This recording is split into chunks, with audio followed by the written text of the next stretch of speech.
we have a job because we have a contract.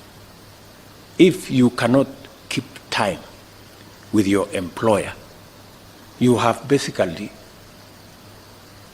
dismissed yourself. I mean, it's just as simple as that.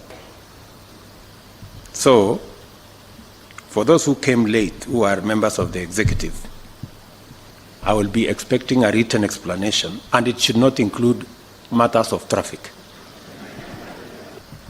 And I find that many of you, the people I speak to, don't even know what is going on in your ministries or departments.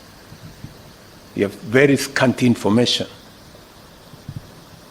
The moment I know more than you in your ministry, then you must begin to understand that something is very wrong.